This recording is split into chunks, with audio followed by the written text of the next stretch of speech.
Hi friends. So I'm here to start the March block or page, whatever you want to call it, for Roxy's Journal of Stitchery. I have finally finished. This is the final version of my February page, which I'm super happy with. I think since the last video when I was doing this fancy flower, showing you that, I added a bunch of seed stitch, just kind of to surround that central area, and I like the way it looks, the way it feels, the way it makes the whole page feel more substantial. So yeah, I had fun with that, and we're going to say goodbye for now to the February page now that it's the end of March. I'm going to start my March page. So I've got, and then what we have for March, our brief is reclaimed fabrics and some kind of a butterfly. So I've got this piece as a base, nothing special. It's not even even on the sides, I see now, but that doesn't matter because we're going to cover it up. It's just to be a base. So then for the rest of my reclaimed fabrics, I'm going to try something a little different. I had been talking about making denim beads using old jeans, and I thought, you know, why don't I use jeans as my reclaimed fabric for this piece? I thought that could be really fun. This is actually from some jeans, believe it or not. I think they were stretchy. But yeah, I think they're kids' jeans, and I've used a lot of the material already. I think I used some to make a couple bracelets, fabric bracelets or cuffs, whatever you want to call them. And I think it would go good with butterflies. It's very brightly colored, so I might use some of that. I've also got just your basic light and dark pairs of jeans for those colors. I just recently got this one, which is really fun, so I might use some of that too. And then I have this fabulous book that I got from our local library, but the way I found it was just going down a rabbit hole looking at embroidery books, I think. And yeah, I just happened to find this one, and it's really cool. It's got lots of designs in it. They use wool for a base. I have tons of felt that I can use, so I'll probably do that, and I probably will add some beads too. I don't have teeny tiny ones like this, but it doesn't matter. So there's a bunch of different designs. Whoops, sorry I'm bouncing you. I will probably shrink them a little because, as you can see, they're pretty huge. I don't really want them that big. But that is so cool. Look at that. It gives you the whole thing and then in all the pieces. Yeah. And that looks like a moth too, so they don't just have butterflies. I might end up buying this book. After I do one of the designs, we'll see how much I like it. But yeah, that's pretty fun. So I'm going to use that and pick a butterfly or two, probably two, maybe three. I like odd numbers, and I don't want it to just be one butterfly all by itself. That would be sad. So I will get started on that and come back and show you what I've put together. I'll be right back. Okay, so I've made a little progress, so I wanted to check in with you guys. I cut out a couple of jean pieces, and I've decided I'm going to make 2 pages and just really focus on the butterflies. These are going to be the 2 pages. And I'm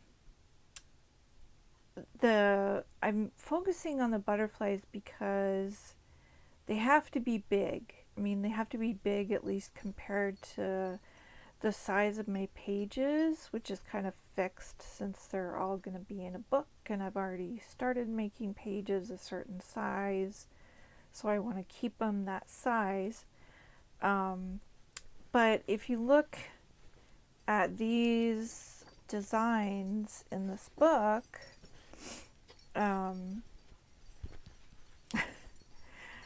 you can see, I mean, this is almost as big as this whole page, and this is a small one.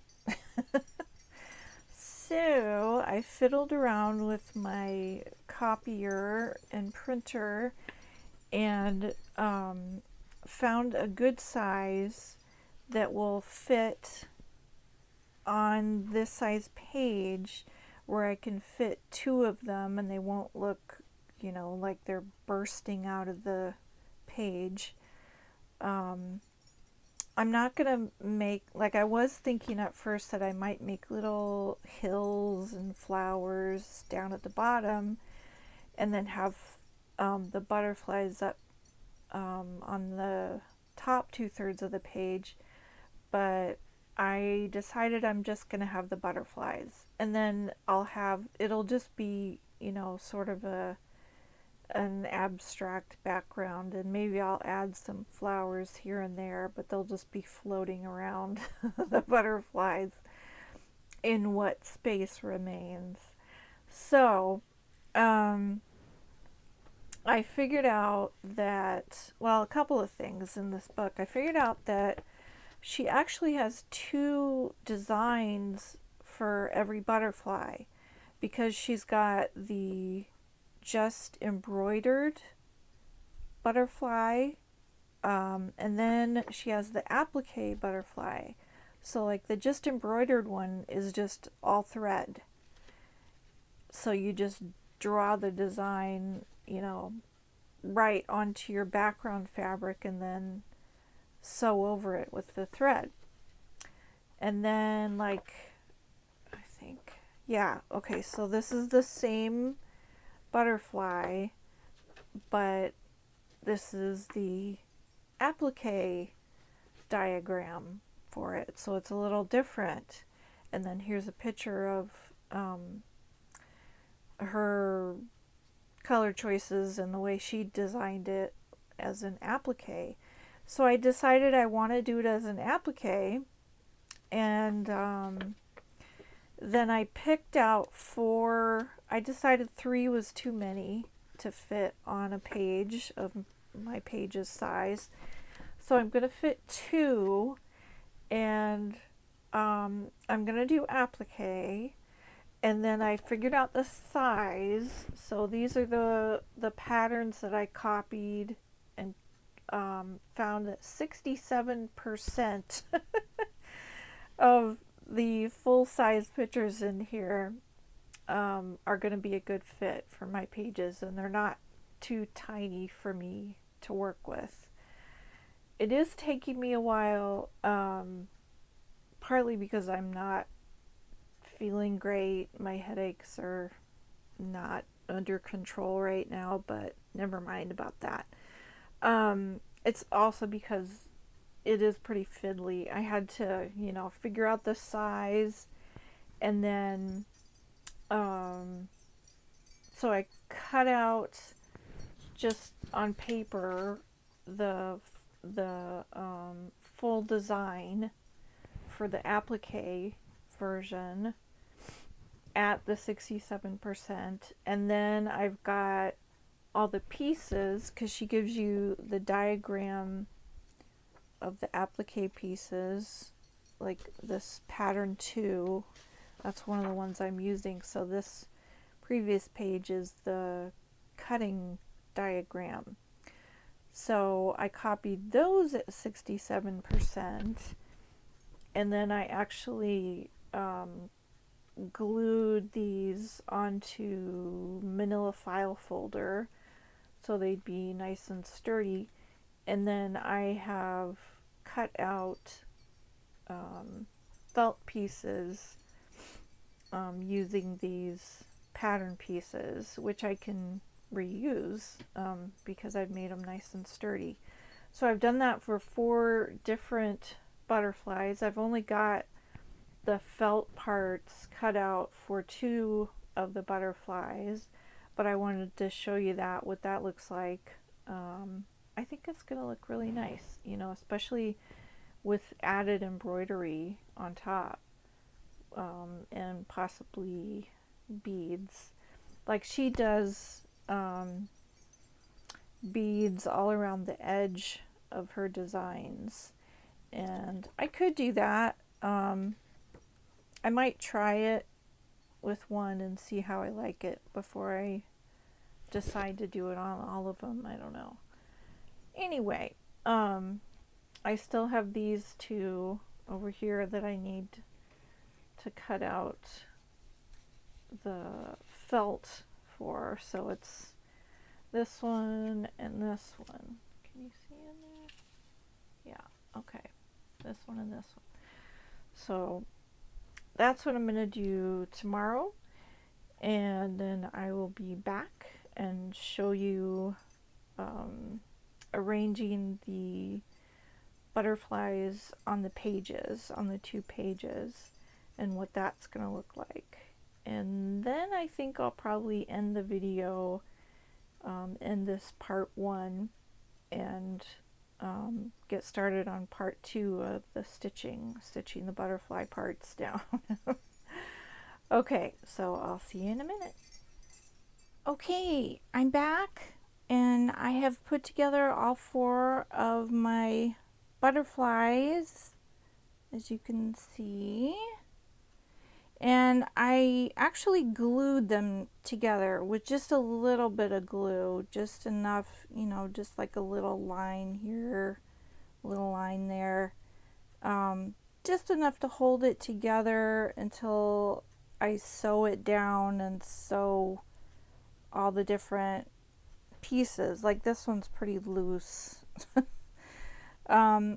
I actually started by sewing the pieces together.